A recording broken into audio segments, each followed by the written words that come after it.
everybody. Welcome to Tea Time. I'm so glad you're joining me tonight. It is February 22nd, the last Monday of the month. Boy, did this month go fast. I'm looking forward to March. I'm looking forward to spring, warmer weather. I'm going to talk about my weekend real quick, and then we're going to get into my guest.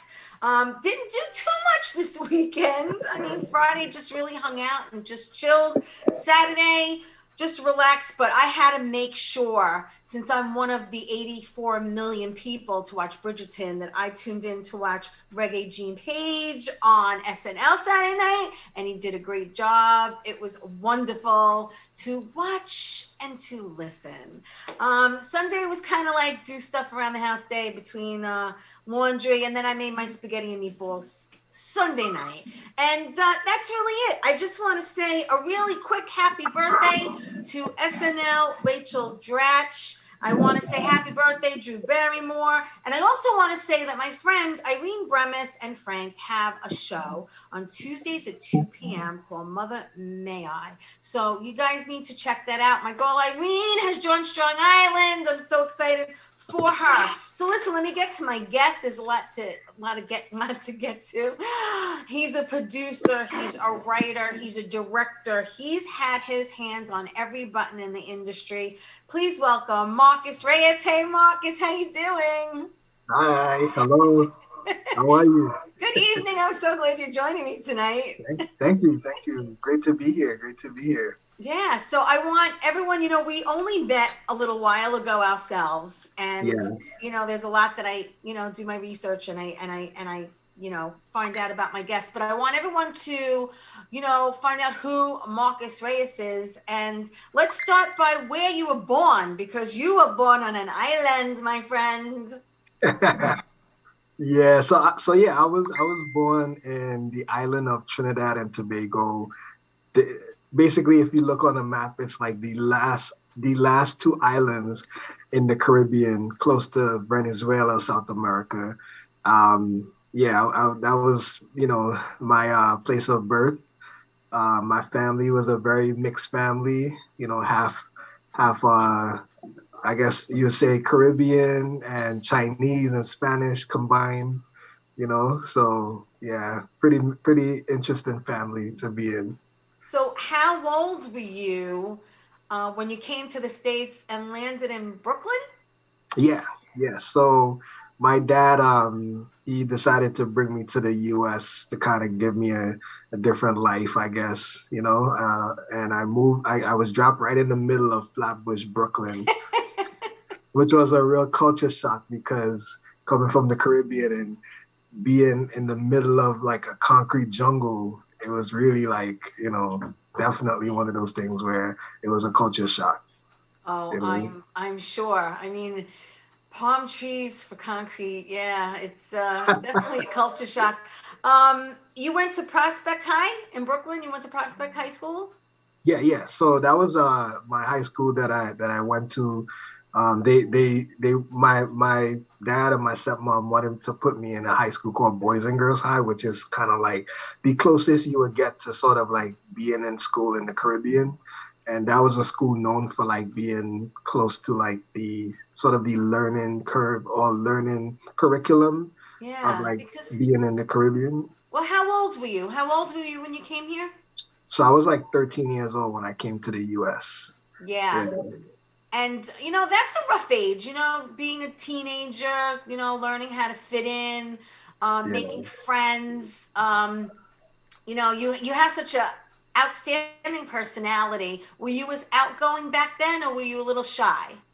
No, actually, I've always been like the type of person to be around people, and I'm a people person, I would say. I Yeah. like hanging out with my friends, and coming to the US, sometimes the adjustment is a little hard because you're not really familiar with the culture and the environment and the people.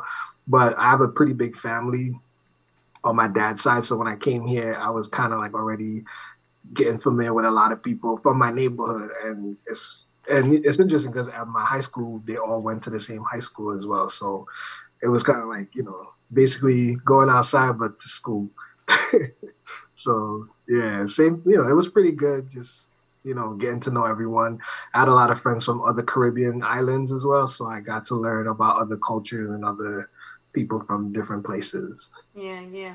So where did you go and what did you do after high school? Where did you study or what did you do?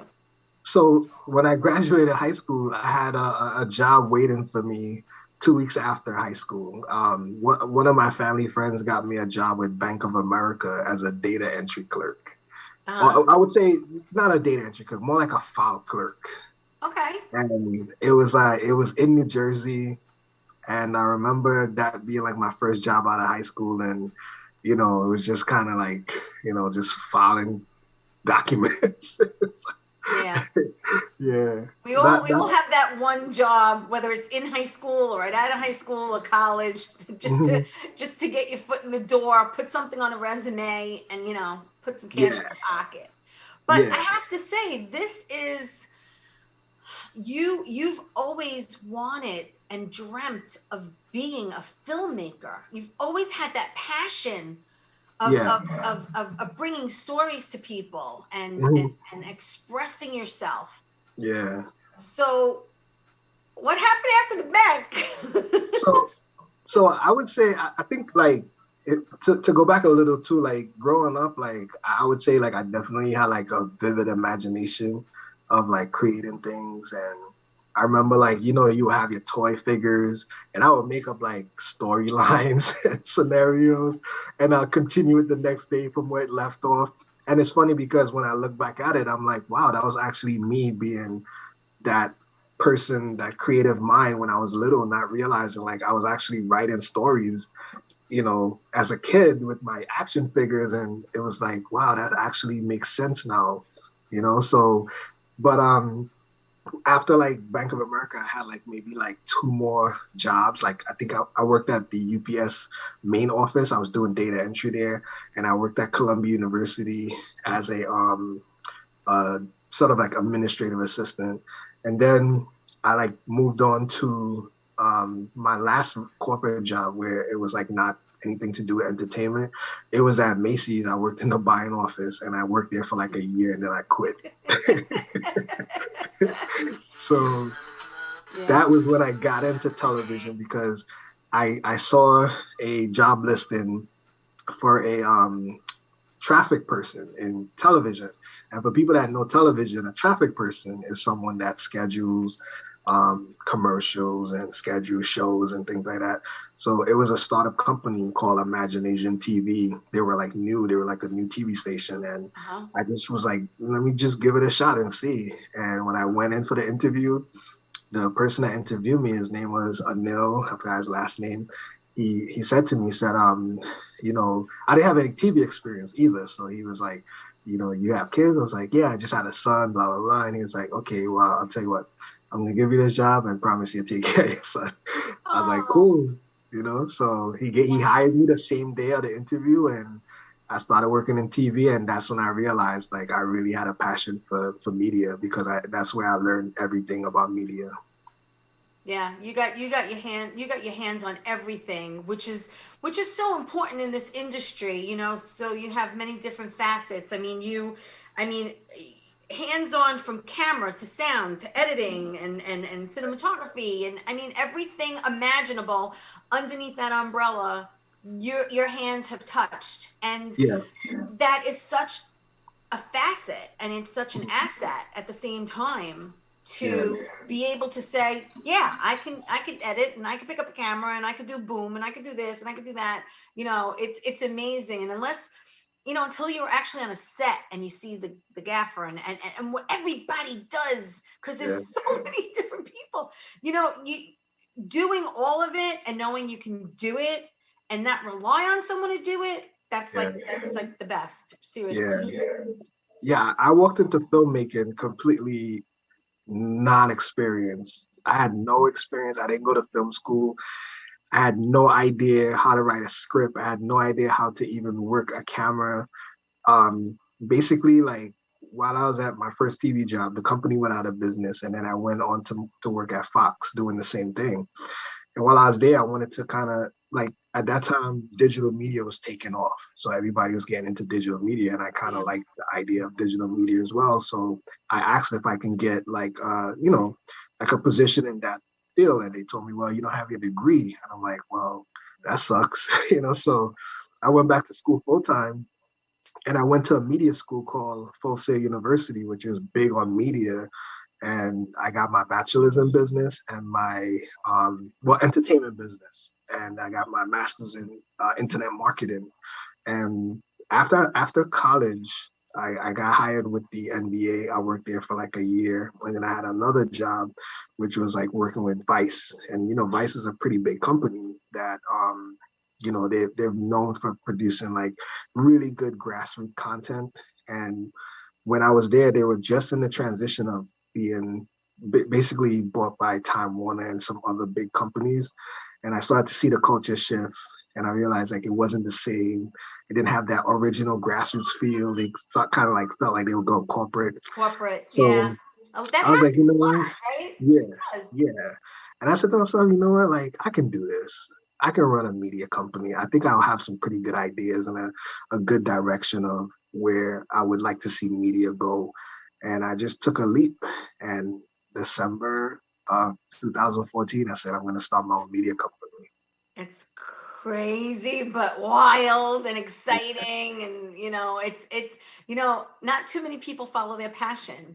Yeah, And, and it's just nice to hear that you did, because if you didn't, I guess that burning desire, A, would always be there. And then you'd always be yeah, like, what if, what if, what if? So to yeah, actually say, you know what, I'm going for it, yeah, kudos to you, because a lot of yeah. Thank people, you. fear, I think, holds them back, Yeah, yeah. And and I'm not gonna lie, I was nervous, I was scared, but oh, I know I wanted to do it and I knew I was ready. And the way that I went about it was that, I didn't just like jump into it blindly. Like I did a lot of research. I reached out to a friend of mine, Jimbo Madison. I've worked with him in my first TV job, and he's pretty well experienced in filmmaking and production. And I called him up one day and I said, hey, can I come by and ask you some questions? And, can you help me out with some things that I need a little direction? And I went to his house one day and we sat down and I said, look, I want to start doing my own content. I want to create, stuff, videos and stuff. And he basically told me what camera to get for the best cost, right. what kind of equipment, what program I should use. He recommended Adobe Creative Cloud, which is like pretty much one of the best things you can have because you can do editing, you can do photo editing, you can do a ton of stuff. Right. And with his guidance, I kind of took everything he gave me and started creating content. And he was like, keep it short, keep it simple, keep it straightforward. And I just went out and started shooting all types of stuff. I like cars, so I went and asked a few dealerships, like, hey, can I shoot some of your cars? And they was like, what do you charge? I was like, nothing. You just allow me to shoot Right, your car right. and You promote gotta your start. company. You gotta start somewhere. Listen, I want to say hello to Kristen Tinsley's watching and Bruno's watching. Thank you everyone for watching. Please like the show. Please share it. We're gonna take a quick commercial break. More with Marcus Reyes when we come back.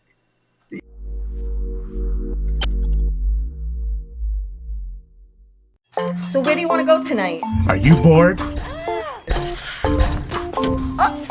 my God!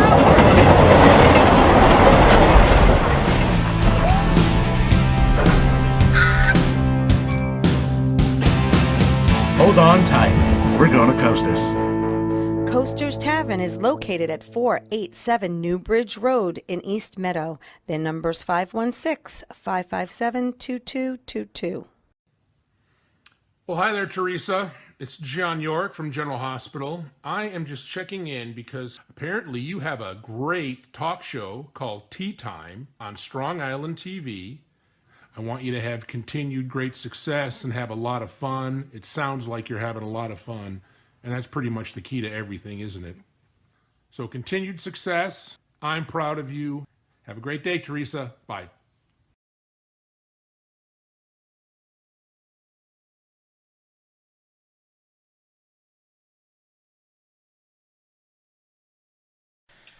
Hey everybody, welcome back to Tea Time. I'm so glad you're joining me tonight. I have Marcus Reyes in the house with me, and I want to thank, real quick, from General Hospital, John York, for those lovely words about tea time. I'm hoping to have him on my show eventually. Did have Carolyn Hennessy, who's on General Hospital, and I'm hoping to get John. Fingers crossed. You never know, putting it out into the universe.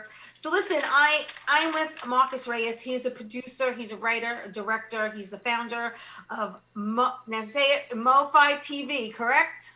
Oh yeah, Mofi TV. Mofi. Son of a gun. Mofi TV, and it stands for movie, film, and television, correct? So it's like a combination of mobile, film, and television. So Right. like mob as in mobile, and then feed TV. Right. Yeah. little clever thing there. So listen, I want to talk about, you love documentaries. Yeah. I love documentaries, all Yeah. of them. And I want to talk about your very, very first documentary. Was back in 2014, if I'm not mistaken, called A Broken Faith. So that was like technically my first commercial documentary. Okay. But my real first documentary was a documentary called Poetry in Motion. Okay. See, thank you for letting me know. Poetry in Motion.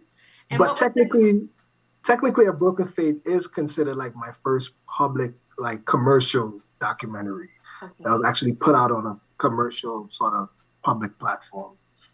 Yeah. So do you want to tell me what Poetry in Motion is about?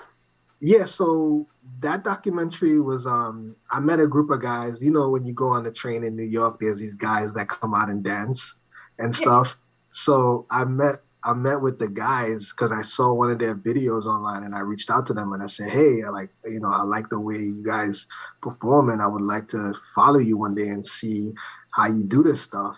And I literally spent like a week with them, following them from their house to the train. Like I would spend the whole day with them, and we kind of talked about personal things. And you see those guys on the train dancing, and you think they're just doing it just to do it, but some of them had kids, some of them were trying to stay out of trouble, some of them was just trying to survive, and it got really interesting. And I just like put that together and just kind of put it on YouTube, and it was just out there. Yeah, it's like you said, you ride the train, you see these people, and then you wonder, what their story is about. Mm-hmm. Yeah. I'm sure that they appreciate you taking an interest. You know what I mean? Yeah. And putting it out for them, Yeah, that was a fun project. I had a lot of fun working on that, and I love the fact that I was able to be so intimate with the group of guys and get to know them better. I actually formed a really good friendship with some of them, and we still kind of stay in touch till today. That's great. And what about A Broken Faith? Yeah, so I love social issues. I love things that has to do with like subjects that people are afraid to talk about. And there's a lot of that going on these days. Yeah. Yeah. And me growing up in Brooklyn, growing up in Brooklyn, New York, or like growing up in somewhere like where you're from, it's a little different from like my environment when it comes to religion, right? So like where I lived, there was literally 4 churches on one block. Wow. Right? So like you go to the suburbs or you go to like a rural area, there's one church for the entire town, right? 1 or 2. Yeah. So I was like, why are there so many churches in like urban rural areas, right? So I just was like, started this conversation with people, and I was like asking people from my community, Black, Hispanic, there was of course some people from, different countries like Italy and those places like Italian communities and stuff like that. And I was like, why is it there's so many churches in what we call like the hood, right? So I grew up in the hood. Right. So I'm like, well, why? And it just got into this deep rabbit hole. And I was like, this is something that I would love to document. So I just went on this journey where I spoke to everyone. And I was like, why is religion so prominent in my community? Right. And the conversation was basically like, well, when you come from a place where poverty is most, present, people tend to cling on to something that gives them some type of faith or hope. So Right. everybody's just trying to hold on and trying to. So it was like me basically exploring the topic of, you know, what's going on with this. Yeah. And then in my generation, we started to kind of stray away from the ideal of how we grew up in our environment where our parents would send us to church and we had to go, right? Uh-huh. But now kids are like, I don't Yeah. have to go. And parents are like, all right, fine. You know what I mean? Yeah. So that documentary was really personal for me because it was kind of like a combination of my experience growing up in Brooklyn, New York, and being exposed to this particular topic. Well, you also wrote and directed your first series, actually, called Blue City, Yeah, which is a yeah, crime drama about a group of NYPD detectives running a corrupt ring in New York. There's a yeah, stretch from the 70s. And you received several awards, and it was in multi festivals and won yeah, best series. And you had over 20 million minutes streamed on Amazon Video. I mean, that's a huge number. I mean, yeah, how crazy is that? Um, yeah, this series is something that was, again, these are like all your babies, yeah, right? You right, you think of them, then you have to cultivate it for a while, and then yeah, it happens. So tell me that about that moment when you're actually sitting there yeah, watching something that you imagined. yeah, yeah. That project came out of nowhere for me, and it's funny because like I was working on a documentary about the people that cosplay for Star Wars, right? So I went all the way across the country. I drove from New York to California, and it didn't work out the way I wanted it to. So I was kind of disappointed. And coming back, I was like, what am I gonna do next? You know what I mean? I had no idea. This documentary was a bust. And I got back to New York and I was hanging out with my cousin outside of his house one day, and I was like, I don't know what I'm gonna do. He's like, why don't you write a film or something? Do like a series or something. You know, those were kind of popular at the time, like web series and stuff. And he was like, and I was like, maybe I might, because I was a big fan of The Wire on HBO, and when The Yes. Wire Yeah. went on, I was like, we need another Wire. We need something like The Wire. Yeah. So I was like, I bet you I can write something. So I started writing. I had no experience in writing scripts. If the Wow. actors from the pilot show you the script that I gave them, you would not believe like that was my script. It was so simple. It was literally just like line. It was no format of like, how you write a real script with the right commands and stuff. I was just like writing it like how I thought about it, right? Right. And and while I was doing it, I started to learn script writing while I was writing the script. So eventually, I kind of got on board with the format of screenplay writing. But I was just thinking about, okay, what is going to be the concept of this series? And I was like, I wanted it to be like sort of like a new version of The Wire, and I wanted it to be focused on when you look at New York City, right? We have like different people fighting for respect in New York, right? Yes. So you Yeah. have the NYPD, you have the Right. street gangs, you Yeah. got the mafia, you got the Russian mob, you got you have everybody fighting for New York. Like Right. who really runs New York? Who is the king of New York? So I was like, you know what? People love that stuff. People love crime dramas. They love intense shows where you see like real life things. And a lot of it was based off of real experiences as well, growing up in Brooklyn. So I Mm-mm. just basically told a story about who is the biggest, quote unquote gang in New York. I mean, So you're writing when you write what you know, yeah, it just comes so much easier. yeah, You yeah. also in 2015, I think we t- I want to talk about a cry for help, Mm. which is the aging Ajane. Anjanine Burt story, AJ, Yeah. known as Mhm. AJ. Tell me about that.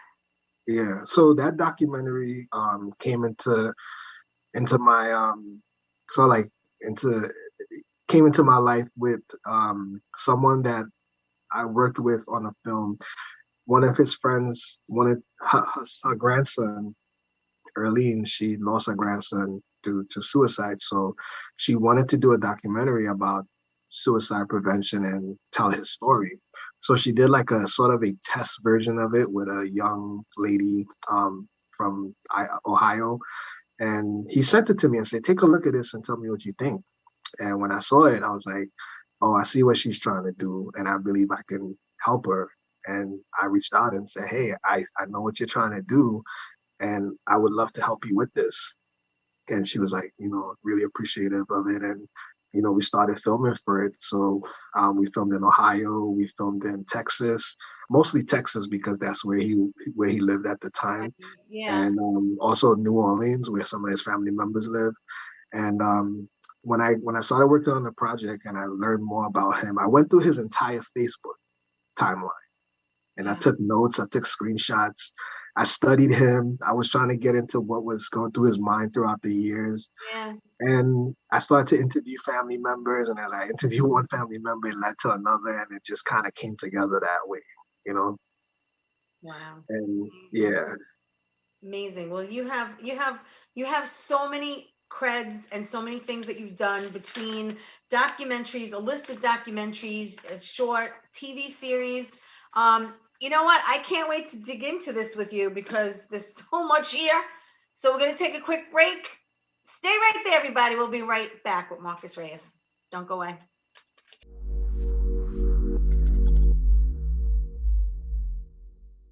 So where do you want to go tonight? Why don't we go to Coasters? Oh, cool. I heard it's a great place. Let's check it out. Yeah, definitely. All right. Oh my God.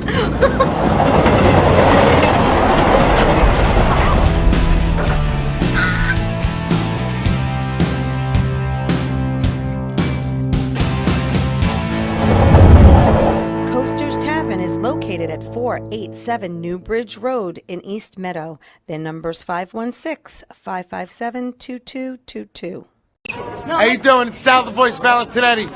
Why are you watching me? You should be watching Teresa Canastraci Tea Time with Teresa Canastraci Farrell. And make sure you follow Teresa on Facebook, Tea Time with Teresa Canastraci Farrell. We'll see you there. I love the way you say my name. I love it.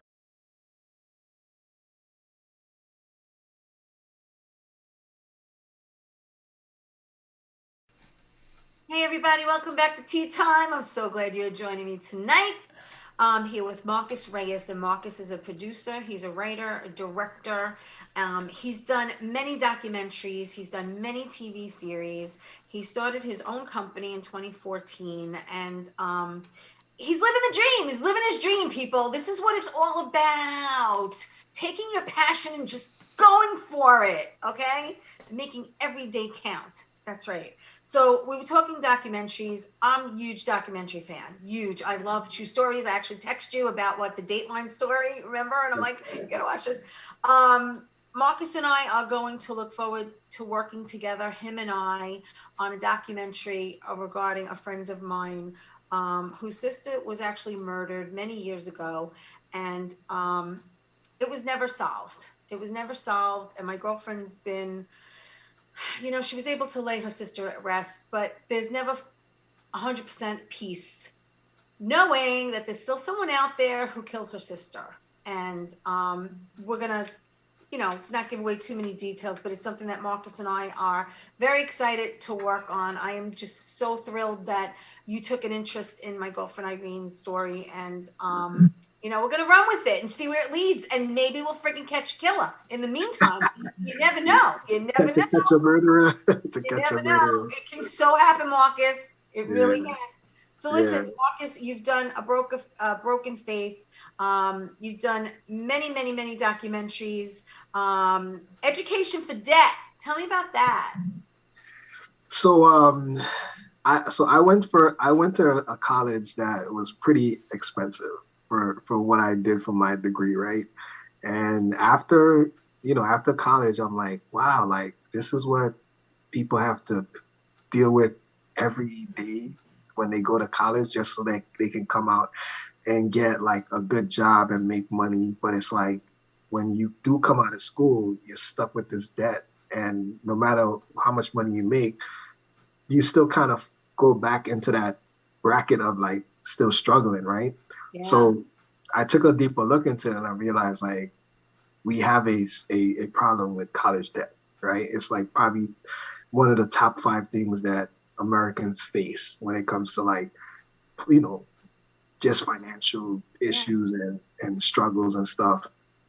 And I started to dig deeper into it and I was like, this needs to be highlighted more, you know. So I wanted to do this documentary to not talk about just my experience of coming out of college and having $140,000 in student debt, right? And there's other people, you know, as well that dealt with that, and it's hard, you know. Like the people I've interviewed so far, they all had like heartbreaking stories, you know, because it's not something that is fun to deal with, No, you know. because everyone wants an education and it comes at a price. And like you said, Mm, and hopefully you get the job, but it's kind of like people are paying this back for years, like a yeah, mortgage. I mean, yeah, it's really insane. And then I know we had a lot of things going on in this state, New York. They were trying to get, I don't know, free college or some kind of free education. And when I went to school back in the 80s, college, I went to Queens College back in the 80s, and back then you had tap. It was like cut and dry. You had tap, you had a loan, and that was it. That was yeah. it. Tap And and Pell, right? yeah, it was just you got whatever you could get. I mean, unless you're lucky enough and you play a Mm, sport and you get some kind of scholarship, everyone yeah, who comes out of college, like you said, has some kind of debt. yeah, And it's part of reality. And I everyone can totally relate to that. And it's, again, you're touching upon topics that affected you, mm, which in turn affect other people, because you're not the only one in the same boat. You know what I'm mm, saying? So it's like, yeah, yeah, I mean, if this happened to me, it's happening to other people. So it's yeah, nice that you address something that concerns you and affects others at the same yeah, time. yeah, You have many here. You have breaking the cycle. I'm just going to throw them out, and then you could talk about what you want. You have breaking the cycle, and then you have patriots, and also you have rise of the Japanese pro wrestling. That caught my eye. yeah, yeah. So that documentary came about when I was working on another documentary about wrestling, and I met um Sonny. I think I don't want to butcher his last name, but I believe it's Ono, and he actually managed a lot of Japanese pro wrestlers that came to the US, and also he's pretty like well versed with the Japanese wrestling scene. So Right. when I met him and we talked a little bit, we actually exchanged info, and I said, you know, I would like to do a documentary with you about the origin of Japanese pro wrestling, how it became so successful. Because believe it or not, a lot of people that know wrestling, they know that the Japanese wrestling scene was a big deal.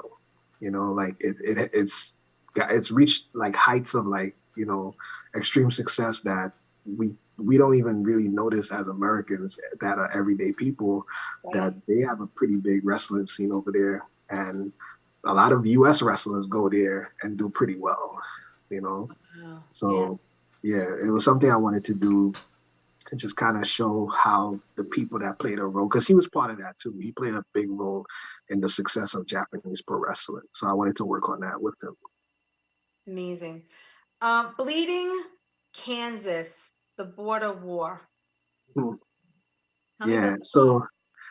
so that started off as a documentary, but I think eventually I wanted to turn it into a series, because I don't think a documentary would be enough to Right. really tell a Yeah. story about that. So I went to Kansas to film an interview for another documentary I worked on. And the person that I met with while I was with him, he gave me like a history of Kansas and Missouri, the border war. And I was like, wow, that's Yeah. some pretty interesting stuff, you know? So I was like, I want to do something with this, you know? So it went from a documentary to basically me saying, I would think I want to turn this into a scripted series because I want to tell the story. Well, speak about scripted stories. There's a great segue, because you have a number of TV series under your belt. Obviously, Blue City was your first one. We actually did 12 episodes, right? Yeah, yes, correct. Okay, so then you have the sneaker game, Yeah. and So that was 10 episodes. yeah, so I I grew up around people and myself like in the sneaker culture and stuff. But one of the guys that I work with on Blue City, he will always bring these cool sneakers to set. And I was like, yo, like you have a lot of cool sneakers. He's like, yeah, and it's when I decided that I wanted to start creating content, I reached out to him and said, hey, like, what do you think about us collaborating and doing a sneaker show where you go around and interview people with sneaker collections and different companies? And he was like, yeah, I'm down. Let's do it. So me and him went out there, Randy Christ Young, shout out to my guy. We went out there and we shot an entire season together, man. And we met some That's really, so cool when you think of it, seriously. yeah, Really. yeah, Okay, let's taco about it. yeah. So that show, Rosanna Anil, who is the NYC Food Muse, her and I met when I was starting to do the whole start to create content and stuff. And she and we just like connected when it comes to creating content and stuff. And she was trying to get into creating her own stuff as well. So we kind of partnered up and said, okay, you're the talent, I'll produce the show and let's go create some stuff. So, we did That's we were cool. trying to work on So like cool. 3 shows. Yeah, that was 5 episodes. Smoke High. So Parties by Bella. Now you have going on. I don't know if they're in post or whatever, but you have VIP. Yeah. So I'm so mad because that show, And you have The Felon. yeah. Yeah, so VIP was What supposed about to be VIP? shot. So that was a show that was supposed to be shot last March, and right when we were about to start filming, COVID hit, COVID. and we had to shut down. Freaking COVID. Yeah. So in other words, anything after VIP was pretty much shut down because of COVID, correct? Like you Yeah. have the Fellas, you have Shadow Society, Secret Lies in Debt. That reminds me of my ex-husband, just to let you know. And then and then you got Mental and Brick. I mean, these are all things that have any of them actually started up before? I know that COVID's really stopped everything, but I know that production's starting up again. Yeah, we didn't get to do any. I mean, the only thing we attempted to do, and that was before COVID, was Mental. But the reason why Mental never got finished is because we were supposed to have a budget with an investor that got into some stuff, and it kind of didn't work out.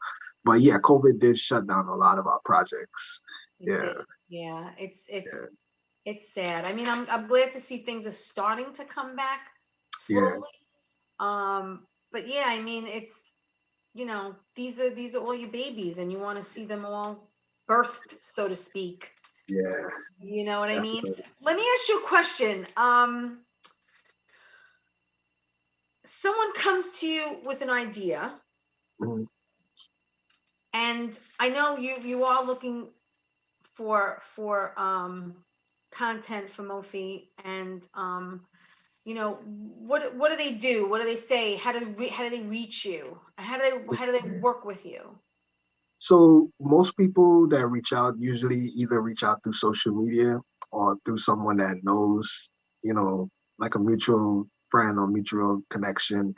But we also have like the Mophie TV website where you can contact us, and there's 3 different options. There's if you're looking to, put stuff on Mophie, if you're a creator, if you're looking to advertise, or general questions, Right. So there's a contact form on mophietv.com where people Because can right now you download the app. This is where you go to see your content. This is where you want to watch a documentary about the Japanese wrestling. That's where you go to see it.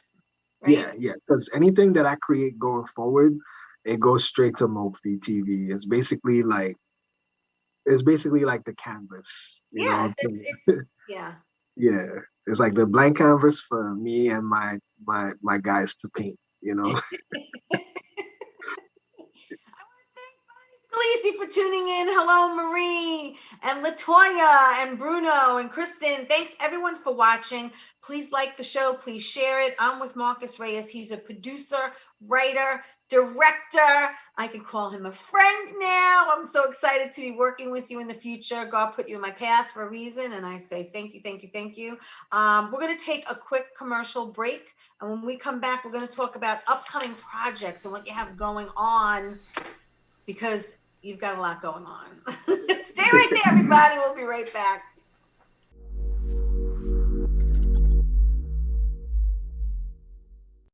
So where do you want to go tonight? Are you bored? Oh my god!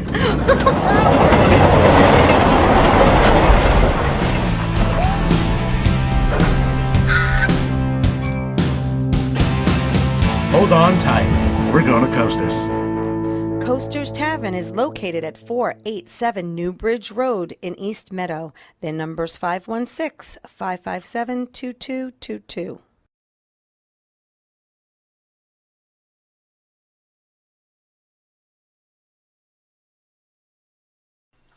Hey everybody, welcome back to Tea Time. I'm so glad you could join me. I want to thank Sal the Voice Valentinetti for that previous commercial before this one, just mentioning Tea Time and giving me a shout out. My friend is in Florida enjoying the warmer weather this winter. I want to thank everyone for watching and tuning in. Thank you so much for your love, your support. I'm doing this now. I'm on season 2. I think it's episode 3.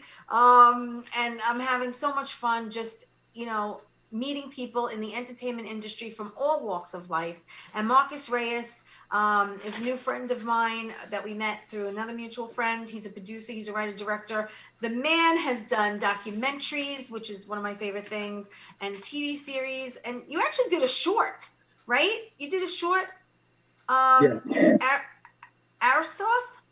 So it's called OSOF. Osoth? Yeah. So that was a project that I wrote as a feature film, and what basically happened was I've gotten a chance to work with Samsung in the past, right? Yes. So I reached out to them and said, hey, I saw you're launching this new phone, and I would like to try it out to see if I can film something with it. Would you be willing to let me get, the phone early so I can do it? So they was like, yeah, sure. So I got it like 2 weeks early, and I had a chance to use it. And I wanted to like basically shoot something on it, but like quick, something like in a short form. Yeah. So myself and Mike Mazza, who did the VFX, and the first one of the actresses that I met that was on my first feature film, Susan Lento, she and Mark and Tony, those guys, they know Tony Welch. So we all came together and decided to do this short horror film called Ostar, which is sort of like a horror. Yeah. And we shot it on was that the first time you went into that genre of horror? Yeah, that's the first time I ever did a horror film. Yeah. So it was You sound like you liked it a lot, Marcus. You're like, yeah. I liked it a lot. Well, that's a horror. Did you get into like special effects, or like was it shot totally differently from like maybe the murderer's perspective? What is the murderer's eye or whatever? It's totally different, right? Yeah, it was one of those things that we did it where it was like those movies where it's there but you don't really get to see it. So we were trying to build up that intensity and kind of play mind games with the audience. I have to tell you, my mother always, first of all, my first rated R movie was The Exorcist. Yeah. And I couldn't sleep for a week. Not that my mom knew that I saw that. I was in Florida with my cousin and we saw it together. But I remember my mother watching a scary movie with my mom. And she used to tell me the movie The Thing, the original movie The Thing. And if you see it, it's in black and white. And when you see it, it just looks like a really pale, tall guy. And I'm like, you were afraid of that? Yeah. She said, if you watch a horror movie, the thing that makes it really, really, really scary is the music. Yeah. Because if you watch a horror movie and you put it on mute, you really, I guess, don't realize what's coming. Yeah. You know what I mean? Yeah. I love horror films that they it's there, you know it's there, but you don't get to see it all the Right, time. right. You Almost like know, an the entity, unknown. right? Yeah, the unknown. You Yeah, yeah, know, and you're right. The Exorcist was actually one of the scariest horror movies to me as well. Yeah, yeah. it was different. That's It was yeah. different. I don't. Yeah, I wouldn't recommend it for a 13-year-old again. But tell me about Love, Dave, because I can't Yeah. wait to see this one. Yeah, so Love Dave was a well that's technically like the first feature film that I've written and directed. So this movie has a funny backstory because the way it happened was it was so funny. So we just launched Mopi TV, right? And we're like, okay, we need content and we don't have anything on the platform. We just gotta, figure out something. But it just happened so that Mike, who is the lead actor, Mike Mazza in Love Dave, he called me one night. He's like, "Hey, I just broke up with my girlfriend." I was like, "For real?" He's like, "Yeah." And he was like, "I'm getting a sex doll." I'm like, "What?" Wait. You said that too Yeah, fast, Marcus. Say it yeah. slower. So he's like, "I'm getting a sex doll," A and I'm sex like, doll. And "Yeah." I'm like, for those of you who don't know about sex dolls, really briefly, I'll tell you about them because I'm not an expert, but I used to watch HBO all the time, right? The show that the real sex on HBO, and they had this one series about these real sex dolls. This guy yeah, makes them. They cost like thousands of dollars, like 10, 15, 20 grand, depending on, what body part moves. I don't know. And they are very lifelike. mhm, And a lot of people have them, some for companionship, yeah, some for other things. So he tells you he breaks up with his girlfriend and he's going to get a sex doll. And yeah. you say, If you get a sex doll, you have to let me film something with it. And I was like, I don't care. We're gonna make up something and film it because I have to either we're gonna do a documentary about you having a sex doll or we're gonna do something cool with it. And I was like, where are you getting it from? And he showed me the website and we basically reached out and said, hey, we're looking to do a film. Would you allow us to use your doll for the movie? And they were happy to do it. So they shipped it to us and it got here and basically like after we had that conversation that day, that night or whatever, I literally went and worked on the script that entire night. And the next morning it was done. And I wow. sent it. I sent it out about 11 in the morning and I was like, hey, I got the script. And it was like, what? I was like, yeah, I got the script. Let's get this Wow. movie I mean, he going. didn't even take that in a box and you were done. Yeah. So when the dog came, we started working on the film, man. It was a hell of an experience, man. Yeah. A lot of good things came out of that. Like met a lot of really good people. You know, couple of the guys that I film with now actually a part of Movie TV and stuff, and we all came together Yeah. and it was like a fun experience. Yeah. It's Yeah, it's it's funny. It's funny as hell when you think about it. And they actually make men. They make a female version, and now I heard that they make a male version as well. yeah. But you know what? From working on Love Dave with that doll, I don't see how people can have fun with that thing. It's so heavy and it's so annoying to carry around. It's like, And I saw a gentleman put her in a chair, named her, put her in a chair. He would dress her up every day and take her out in the yeah, wheelchair because they're really, really heavy. yeah. So, Because the you know, skeletons is made out of metal. The skeleton in the doll is metal, so it's like a Terminator, pretty right, much. right. Wow. Yeah, it was That's very annoying. so Love Yeah, Dave, again, if people want to watch Love Dave, right? yeah. It's They go available on to, Mopi they TV. go to the app Yeah, and that's where they watch it. All this content is on the app. So I mean, and I love the poster for it. yeah,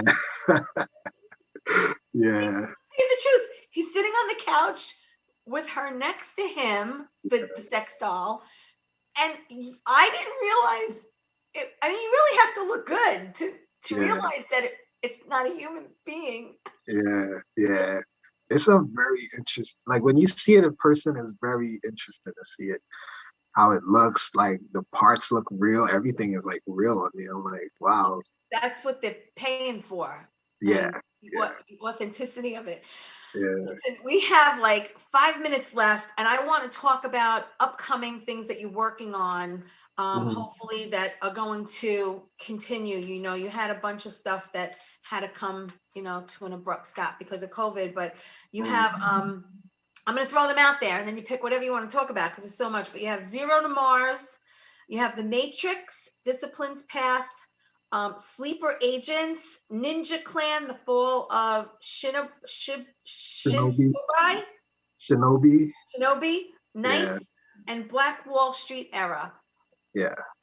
Tell me So about whatever one you want to talk about. And these are going to be all some are documentaries, some are series. How they working for you? yeah, so it's a combination of films and TV series. But the Matrix one, that was actually a fan film that I was working on, and I was gonna try to like pitch it to see if it can get picked up at the time. But we actually started filming it and we stopped because it was some stuff that just happened on the set, and we were like, let's just leave this alone. So, but yeah, but the next project that we're looking to work on once we get past COVID is definitely VIP, The Fellas, and Brick, and Shadow Society.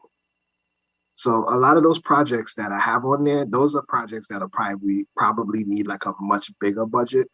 So maybe in the future, once revenue starts to come in and we can like Yeah. afford to make those other projects, we can do it, I mean, on a grand scale. how hard is it to do something on a shoestring budget? I mean, we talked a while ago about how the Crazy Asian movie was made on an iPhone for like, I don't know, like a ridiculous budget.